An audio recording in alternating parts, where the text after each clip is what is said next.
spring, 1978, two young filmmakers, John Carpenter and Debra Hill, began shooting a film about a babysitter being stalked by evil incarnate. Shot in 20 days, on a budget of just over $300,000, the film went on to make over $50 million, and until recently was the highest-grossing independent movie ever. It's influenced a generation of filmmakers and film-goers, and its title has become synonymous with movie horror: Halloween. Today, Debra Hill is a player, one of the busiest producers in LA, but she remembers Halloween. What I like about horror films is the fact that they really get you to react. For me, the films were a way to kind of leap from reality into some sort of great fantasy. We're all afraid of the same things. We're all born afraid of death, of loss of loved ones, loss of abandonment from our parents, pain, injury. All of it is the same. We're all afraid of the same things, which makes a movie that deals in our fears universal. One of my first jobs was a script supervisor working on a movie called Goodbye, Norma Jean. And then I met John Carpenter when he directed Assault on Precinct 13. And I was his script supervisor and assistant editor. And then we decided to collaborate on Halloween. Irwin Yablans actually came up with the idea of setting it in Halloween.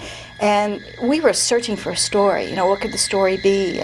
And because we were very limited, in fact, they wanted babysitters. So, and I'd been a babysitter and I had all these great stories.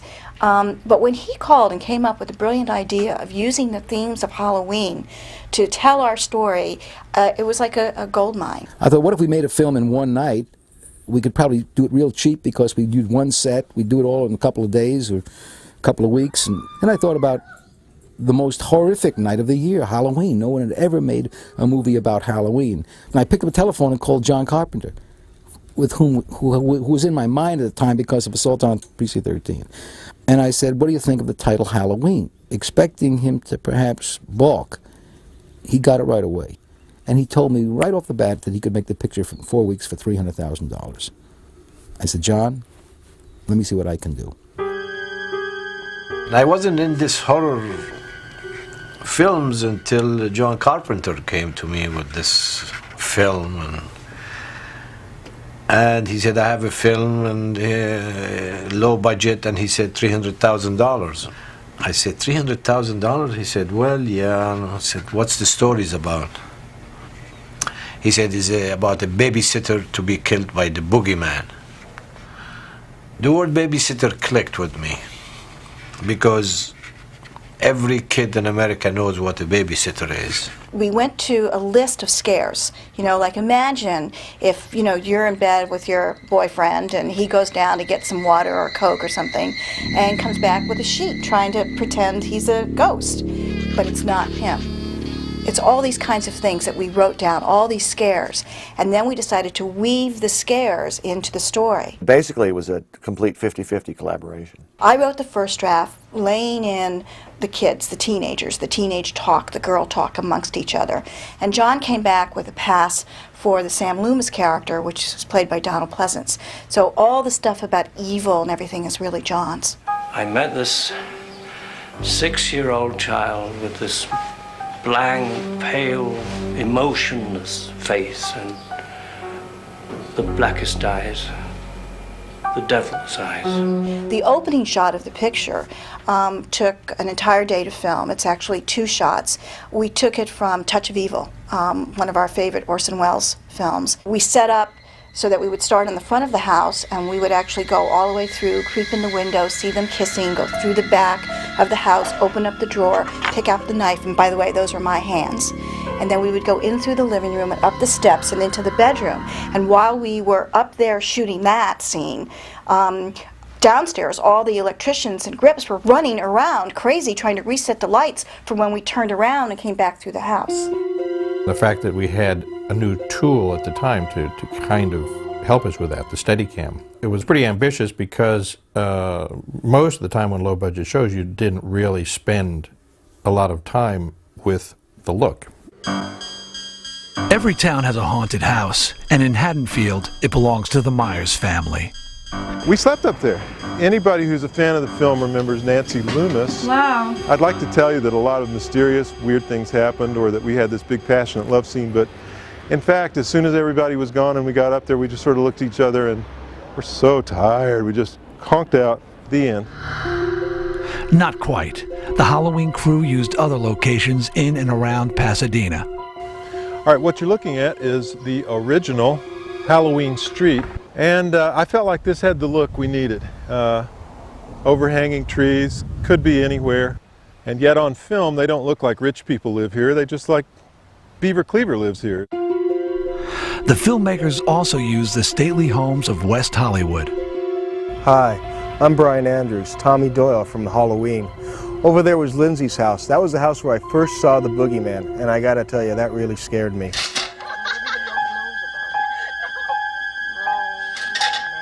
Over here, we have the Doyle house. I'd like to apologize to everyone for taking so long to get to the door and leaving poor Jamie Lee Curtis stranded out there, possibly in fear for her life.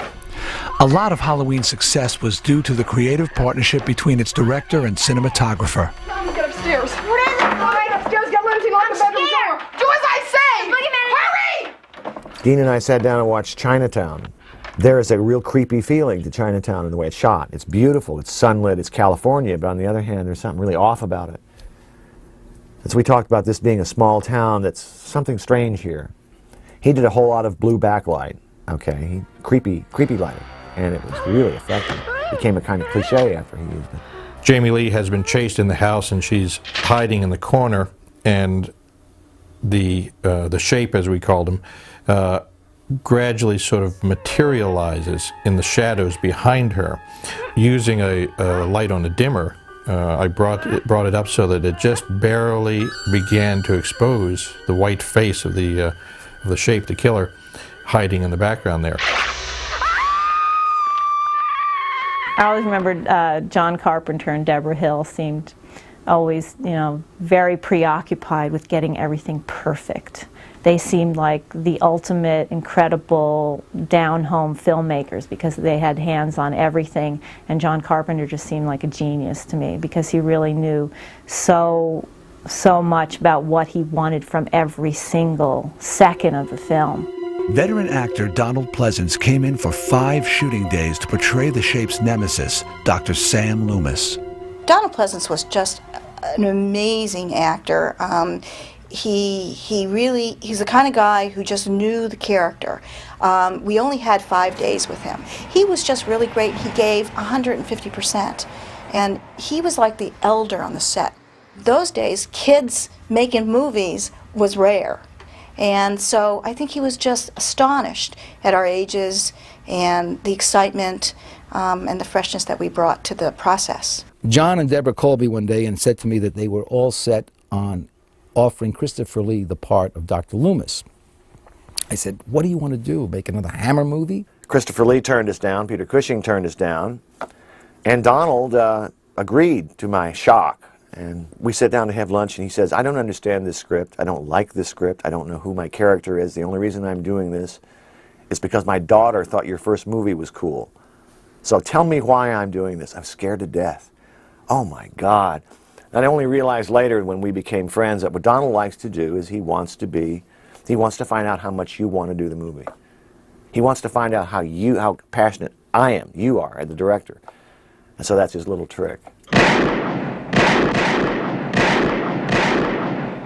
Donald, his action is he runs and he shoots the shape, blows him out of a window. On the set, I was shooting his reaction. So he says, I can play this. What do you want me to do? I can play this 2 ways. I can play this, oh my God, he's gone, or I knew this would happen. I thought, boy, that's interesting. I don't know. Can you do it both ways for me? And clearly he knew what he should have done. He knew how he should have played it ahead of time, which I knew this would happen. Because, oh my God, he's gone was way too much. But I realized that Donald actually gave me the choice, you see. He left the decision in my hands, which is the mark of a great actor. While Halloween was Pleasance's 108th film or TV appearance, it was his co-star's first movie role. I remember that the first day we shot, I remember exactly what we shot. And I remember going home and thinking I was going to be fired. I just thought I sucked, and that, you know. And I remember being at home and my roommate said, "Jamie, the phone's for you, it's John Carpenter." And I thought, oh man, this is it.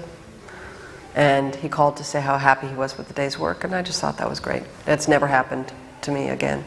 We saw a lot of girls to play the Laurie Strode character, and Jamie was just so vulnerable and so real and so fresh. So she really didn't come with sort of the acting chops that most of the young girls were portraying at the time. She just was real and fresh, and she so wanted the role. And Debra came up with the idea of Jamie. Jamie was in this little TV show, I think. She was under contract at Universal. And Debra thought it would be a great idea to cast her, plus the fact that she was Janet Leigh's daughter, which kind of connected back to Psycho. So I have to give Debra all the credit in the world for that. And the fact that we had named the Donald Pleasance character after Sam Loomis, who was, you know, her boyfriend in Psycho. For those reasons, Jamie got the part. I remember the feeling about it more than anything. It wasn't like something happened on the set. You know, we're working hard. Everybody was very young. We were shooting in an incredibly fast pace. The entire makeup, wardrobe, prop department was in a tiny Winnebago. Here I was with these 18, 19, 20, 22-year-old guys primarily, and a lot of people's girlfriends and friends and family all creating this movie. So that remains the thing that was special about it for me. Whenever you make a horror movie, you have a great deal of fun. If you make a drama or a comedy, it's a nightmare. It's ugly. It's horrible, okay? Because the subject matter, everybody gets very serious, especially comedies. Boy, they're tough. But a horror movie, everybody starts loosening up, and the more blood you bring out, the more fun it is, the more people get killed. The crew is laughing and joking. It's like a picnic. And so that whole feeling was kind of rolling through Halloween. Halloween's villain was more than just a killer. It was a supernatural hurricane. What I thought about doing was not giving the antagonist, Michael Myers, really much of a backstory, but kind of kicking him up into a, I don't know, legendary kind of situation where he's much more like an element of nature. Because I thought that would be more frightening rather than personifying, make him almost a force. So then the mask, which ties in with Halloween, would blank out his human features for most of the film, making him then just some sort of force of evil that is irrational, unstoppable. But the shape had to be more than just some guy in a fright mask. Nick Castle had been a schoolmate of John's at USC. Nick had a wife and I believe 2 babies. I know there was at least one, it may have been 2. And they came by every day at lunch, and you know, here's this guy with this oversuit on, and you know, the mask was just always lying next to him. He'd put it on and go do the work. His portrayal of the shape, now remember, the shape has no lines in the movie, none whatsoever. It's just sort of a, you know, a mask, and it's a presence that we wanted. On Halloween 2, we had a stuntman play the role, and even though he studied the Nick Castle kind of feeling, he could never quite get it. I think they're trying to make it more important than it really is. I actually just walked. John actually did say something, you know, I like the way you walk, I think it'll be good. Now maybe John thinks of me as a serial killer, I don't know. I remember I'm about to walk across the street in the first shot, and I realize he has not told me anything about what I'm supposed to do as this character. So I came up to him and basically asked him, what's my motivation, you know, as the shape walking across. How do you want me to walk? You know, how do you want me to, am I supposed to be this or that? And he said, Nick, just walk. Nick was suggesting all sorts of attributes that he could play to this character, thinking, okay, is he really a psychopath? Is he really crazy? Is he somebody who's insane? Does he have any of the kind of schizophrenic movements that we kind of associate with mental illness? And I just told him to be simple with it. Basically, when he's watching something or someone, stand still, just move very gracefully, because Nick can do that. Make this killer almost a blank slate that we can project everything into and make it much more horrifying. I am actually in this movie without the mask on. early on when the Michael Myers escapes from the hospital, he jumps on a car, right, and he smashes the car window. It was raining that night. It was supposed to be raining that night, and it was very cold that night, and all I had on was my underwear and this hospital gown. And I didn't know it was supposed to rain. This is 3 in the morning, you know, maybe 40-something degrees, and all of a sudden someone yells, Dean Cundy, that little rat, probably yelled, "Turn on the hoses." And they turned on the hoses. You know, they didn't bother to warm up the water or anything like that. And I remember the feeling of ice-cold water hitting my body through the hospital gown. And then they had to do take after take. And I'm sure there was no film in the camera. I'm sure the first take was perfect, and they were just doing it to torture me. I think he really gave the movie something. I think there's little moments that he does in the movie that are really special that, you know, take it away from being just some sort of thug in a suit. He really kind of, at one point, he tips his head and kind of looks at his handiwork. And I remember when I stabbed the kid up against the refrigerator or something, boom, you know, stabbed the kid, and I remember that direction. John said, "Tilt your head this way, tilt your head that way, like you're looking at him." And everyone loves that. Well, he was so agile and subtle, and he made a great shape because of that. Well, I needed to go pick up some trick-or-treat shots, second unit, and I wanted them where trick-or-treaters went by and suddenly there stands the shape. So not only was I going to direct the second unit, but I brought the costume and I was going to be the shape. So I put this shape costume on, and of course I'm so much tinier than Nick, and in dailies it was so hilarious because the shape had shrunk. One of the most famous faces in horror almost had a completely different look. John assigned me the task of finding some choices for the Halloween mask. And I picked up 2 that looked like really good, legit choices. One was an Emmett Kelly mask. Emmett Kelly was a classic clown with a big red nose, stupid hair, and a big smile, big blue smile on his face. And I thought, how frightening, how grotesque. The first Michael Myers mask was actually a William Shatner from Star Trek masks that we kind of changed a lot. We opened up the eye sockets, we changed the hair, we did something to the skin tones to make it this white, pasty kind of mask. And it was kind of scary because it was sort of featureless. And that's what we're going for. And first it was the Emmett Kelly mask, and he came out of the bathroom wearing it, and everyone agreed it was pretty eerie. It was strange. It was weird, made you uncomfortable, and you knew that was a scary situation. Went back, came out with the other mask, and a cold chill ran up everybody's spine. It was so scary looking. It was so demented, it was so sick that we knew we had it. I wasn't impressed with the mask at first. I thought the mask was fake. I thought it was phony. I didn't like it. I thought the mask wouldn't work, but I was wrong. For the only time in the series, Michael's face is revealed for a split second on camera. For that one shot, we brought in an actor, imported, you know, a guy who hadn't been part of it, and did the reveal to, as I remember, he was sort of a blonde, you know, nondescript sort of face, almost sort of the other side of the Captain Kirk mask was, you know, a nondescript face.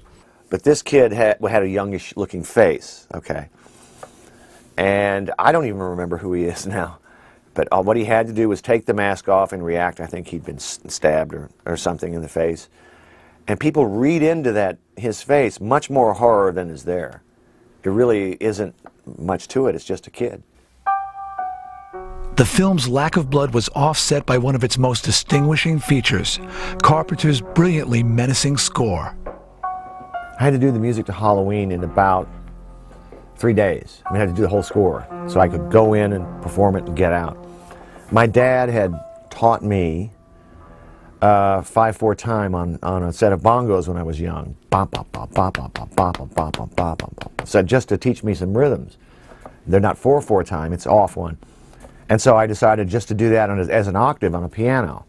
I've never seen a movie completely transform. I learned a great lesson about the power of music and sound effects and sound on that picture. I know it's true of every picture, but in this film, it made a quantum leap. There's no way to describe the difference between. In fact, if you want to explain it to yourself, try watching the movie one time with the sound off.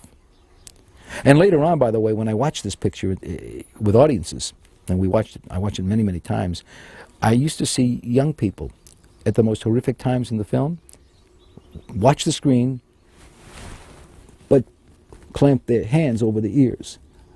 And I never understood that. I asked my son about that one day. He said, that's what we all do, he said, because the sound is too scary. When the film was finished, no one expected what happened next. The first theatrical engagement of Halloween was in Kansas City, in 4 theaters, and we had a very modest campaign. I remember getting the first phone call on Friday night, about midnight, and finding out that we'd done $200 a theater. And I went to bed that night thinking, well, it'll get distributed, we'll do all right. The next night, we'd gone to $800 a theater. The following night, we'd gone to $1,600 a theater. And by the end of the week, we were doing $1,500 to $2,000 a theater. I've never seen word of mouth spread like it did in Kansas City. It was the most exhilarating experience. Everybody was surprised by its success. And it didn't succeed right away. It was something that built over, 3 or 4 months. And even then, it wasn't like I walked down the street and people were going, hey, Laurie Strode, all right. I mean, again, 1978, it certainly did very, very well, and it made, a lot of other people a lot of money.